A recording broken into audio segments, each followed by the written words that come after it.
বাজারে ঢুকলেই চোখে পড়ে উজ্জ্বল লাল, নীল বা গভীর কালো রঙের সস্তা পোশাক। দাম কম, রং ঝকঝকে, দেখতে আকর্ষণীয়।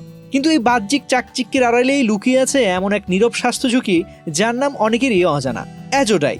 উন্নয়নশীল দেশগুলোতে কম খরচে রং স্থায়ী করতে এই রাসায়নিক বহুল ব্যবহৃত হলেও এর ক্ষতিকর দিক নিয়ে সচেতনতা এখনও সীমিত।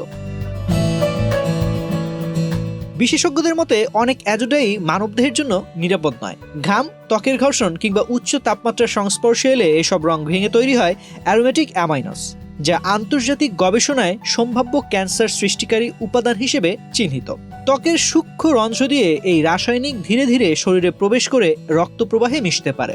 দীর্ঘদিনের সংস্পর্শে কোষের স্বাভাবিক বিভাজন প্রক্রিয়া ব্যাহত হয়, যে টিউমার বা ক্যান্সারের ঝুঁকি বাড়াতে পারে বলে আশঙ্কা করছেন গবেষকেরা। করোনা বা যে কোনো ভাইরাসের এগেইনস্টে ফাইট মানি ব্যাকট্রলের লেফট রাইট। শুধু ক্যান্সার নয়, এসব রাসায়নিক হরমোনের ভারসাম্য নষ্ট করতে পারে।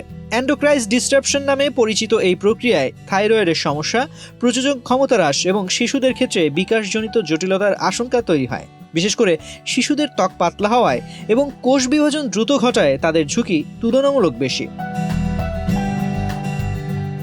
চর্মরোগ বিশেষজ্ঞরা বলছেন, নতুন কাপড় পরার পর চুলকানি, লালচে র্যাশ বা জ্বালাপোড়া কেবল অ্যালার্জি নয়, এটি ত্বকের সুরক্ষা ব্যবস্থার ক্ষতির প্রাথমিক সংকেতও হতে পারে। অথচ বেশিরভাগ মানুষ বিষয়টি উপেক্ষা করেন। সমাধান অবশ্য কঠিন নয়।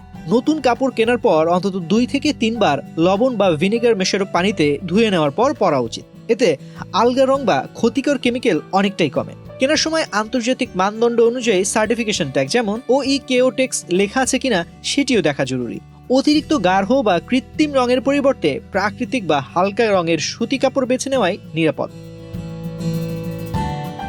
চিকিৎসক ও ভোক্তা অধিকার বিশেষজ্ঞদের মতে সস্তা ফ্যাশনের পেছনে অন্ধ দৌড় শেষ পর্যন্ত বড় আর্থিক ও শারীরিক ক্ষতির কারণ হতে পারে।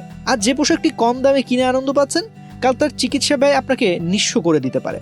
সচেতনতা এখানেই সবচেয়ে বড় প্রতিরোধ। প্রশ্নটা তাই ফ্যাশনের নয়, প্রশ্নটা জীবনের।